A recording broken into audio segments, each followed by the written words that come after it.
Hey everyone, Margarita here.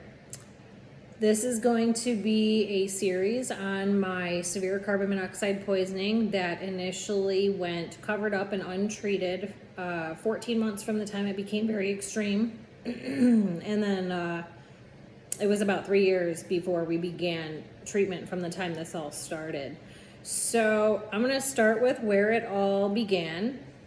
I was 30 weeks pregnant with my youngest child. Was not planning on having any more children. Ended up getting forced to have this baby, and prior to that I'd been 100% self-employed for about 4 years, and I'd been self-employed even longer than that. So I took a step down from everything I was doing at 30 weeks pregnant to go work at this restaurant temporarily. Worked about 15, maybe 20 hours a week during that last 10 weeks of pregnancy, and was never supposed to go back to this restaurant. I did work in restaurants and bars since the late 90s prior to that as well. So I was a waitress and bartender when I was pregnant with my older two kids and never thought anything of it. So I took a step down from everything I was doing and went to go do this one last time. So I was very healthy. I worked out every day almost, and about 20 hours a week, and I ate very healthy. I was very fit, didn't have a medical history at all, and not even a primary doctor. So I stepped foot into this building, into this restaurant, where I decided I'm going to work my last 10 weeks of pregnancy. And as soon as I worked the first shift, which wasn't very many hours, I could no longer work out the next day after that. And I began becoming very sore after each shift, and it slowly progressed into something more severe along the way as this is going on. My feet began to swell up, and that wasn't an issue before. I was very active, like I said, working out all the way till I was 30 weeks pregnant. Plus I was self-employed, which took a lot of energy, strength, and great health to do what I was doing.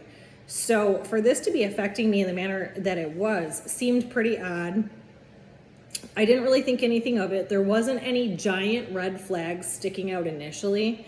This did not all get pieced together until a couple years later, after I had fully overloaded with the carbon monoxide and worked my way backwards and pieced it all together backwards.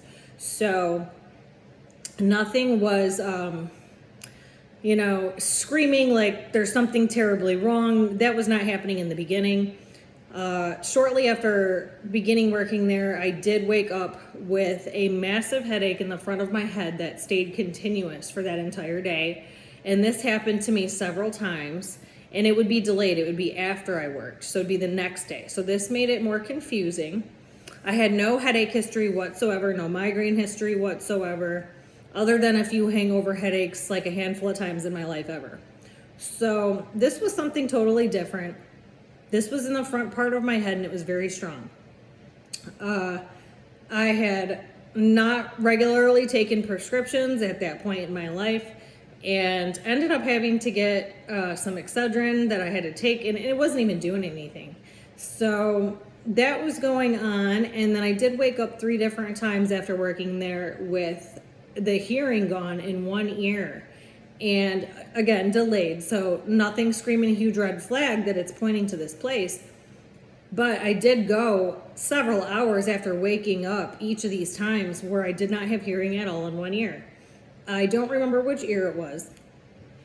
But then I slowly declined, never was able to get back into the gym, slowly swelling up. All these issues started slowly popping up that were not present prior. The blood work started showing an elevation in blood sugar, elevated blood pressure, hemoglobin's dropping fairly fast. All these like small red flags that didn't really point to one specific thing. So that was started going on. I did not have any of those issues prior to stepping foot into this building.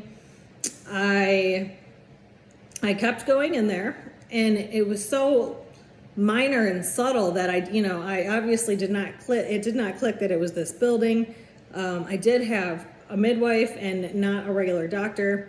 I was planning on having a water birth, and it did not happen because of I ended up suffering from severe carbon monoxide poisoning while giving birth, although they covered that up, and they did not know that that's what that was in the end. But due to the condition I was in when I came in, they kept denying me the tub of water. And actually, it wouldn't have been as severe of an injury in the long run if they had given me the tub of water. So I'll get more to that in a minute, but this all started with me stepping foot into this restaurant, unaware that they had a not properly working ventilation system. It was not properly maintained over the long haul, and it was past its time. It actually needed to be replaced, is what I figured out in the end. And the symptoms were just like slow, subtle. I had this uneasy feeling that something seemed off, but I just didn't know what. There was a couple times I just felt like I should walk out the door and never look back and never come back in there. Although I'm not sure why I didn't do that, because it would have been everything would have worked out if I had done that. I would not have become permanently injured. I would not have a permanently injured child. I would have gotten my life back shortly after having the baby, and nothing would have been out of order, and now we're dealing with the consequences for the rest of our life. So I would suggest that if anybody ever has that feeling in general at any time, that's your intuition talking, and you need to listen. And if you have that feeling, then run the opposite direction. So that was going on. There were several other just slight issues, nothing that was just too alarming where it was screaming there's something in the restaurant. You know, the midwives did know that I had, started working at this new place, and that I'd always worked in restaurants years ago and for a long time, and had my other 2 kids while doing that, and there was never an issue. They did know I'd never worked for this place before, and they did know that was a significant change in anything that had been going on. So I'm not sure why nobody ever really questioned that it could have been the restaurant. I do believe I had the baby about a week earlier, so I did work the night before. By the time I got to that point, I was so swollen. My body was not processing any of the water that I was drinking. It was building up underneath my skin, all over my whole body, underneath my skin. You could see it flowing back and forth, jiggling under my skin, not processing at all. And that was nothing that had ever happened to me before. I just slowly started feeling more and more unwell, not really understanding it. I could barely stand up. I could barely sit down. I was not comfortable whatsoever the last several weeks of pregnancy. I had a yoga ball at home that was the only thing that kept me somewhat comfortable, but I couldn't sit in my vehicle, sit on the couch. I would be sitting in the bathtub every night, and that would be the only thing that would offer any relief. Now, I do have scoliosis in my lower back that I've always had, so that's always been an ongoing issue. I did see the chiropractor my entire pregnancy. I did end up leaving that night and not taking the bath because I felt so terrible. All I did was shower, and I knew I was going to have a water birth, so I didn't sit in the bathtub to relax my back that night. And if I would have known they were going to withhold that from me, I would have taken the bath that night. It would have definitely changed things. My lower back remained jammed the entire time I was in labor and delivery, the entire time I was at the hospital until the baby came out. It was jammed from walking around, having the previous scoliosis existing, and not being given the tub of water to relax that spot in my back, just working that pregnant. So, it played a big role, and it was just the way I felt. I felt so terrible. I just wanted to get in the shower and get out. And I immediately went into labor after, within the hour of coming home from there. So, I was experiencing all these odd issues, and it just slowly led to like a decline. And I get to the hospital, and they're arguing with me, and they're fighting me to take my bra off, and I don't go without a bra. They're fighting me and going against everything I'm saying, and trying to isolate me and force things on me that I specifically said, we are not doing that. That's not how that's going to go. I'm not getting birth raped. This is how we're going to do things. So they're probably not used to dealing with somebody like me. And they kept trying to do things their way. And I kept telling them, no, you're not doing that way. That's not how we're doing this. That's why I came here.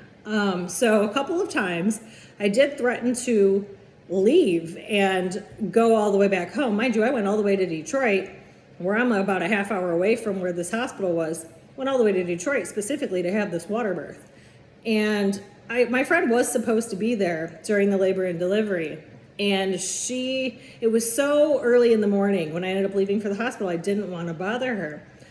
I did stay up all night in severe pain, and and the labor was progressing like fairly fast. And it was getting worse and worse. So I had pain all over my entire body. And I did think at one point, if they continued to work against me and go against my wishes, I was about to call her and have her meet me downstairs. I'm coming down. We're going home. I'm having the baby at home. And I got to a point where just after getting into the room, they kept lying about giving me the tub of water. They kept putting it off and lying until I progressed to a degree where I wouldn't be able to leave, basically. They were basically doing it so I'd be held hostage there. And this went on for a couple hours before they finally said, no, we're not giving it to you. If they had said that immediately, I would have never stayed that long, but they got me to a point where I basically couldn't walk or fend for myself. So I was forced to stay there, and I had about, a split second to kind of make that call. If I was going to choose to do that, I could barely walk at this point. They wanted to put me in a wheelchair and take me to one room to the next. I couldn't sit down. I couldn't even sit in the wheelchair. So I don't know, these people were just so far gone from the reality of where I was at and my knowledge of things and where my body was physically at. And I do not recommend anybody ever going to a hospital to give birth without another female present.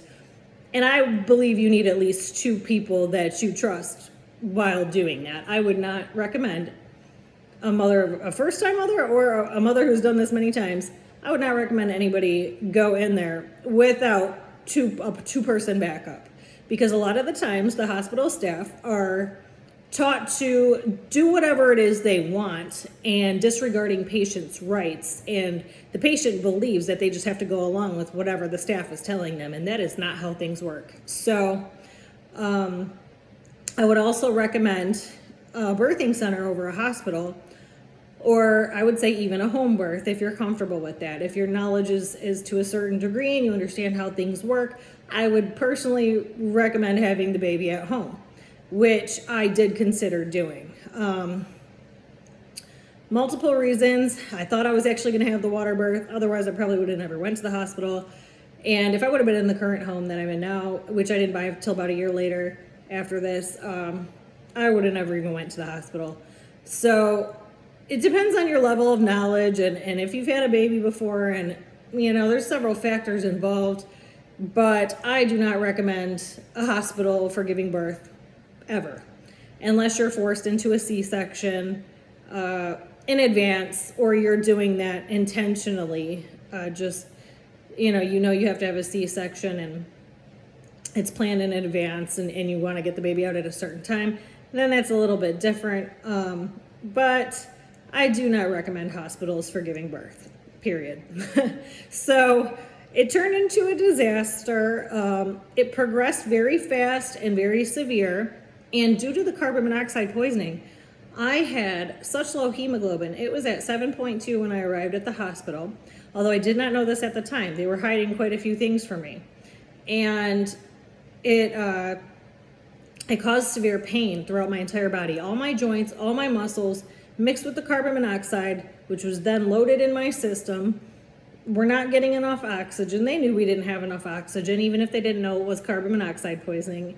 And they deprived us of oxygen intentionally. They intentionally did not give it to us. They actually gave me, I think, a total of 2 or 3 breaths, and then pretended like it was going to harm me and ripped it away. By the time that happened, I could no longer communicate. So the labor and delivery did progress pretty fast once I got there. I did not have any drugs, any pain intervention.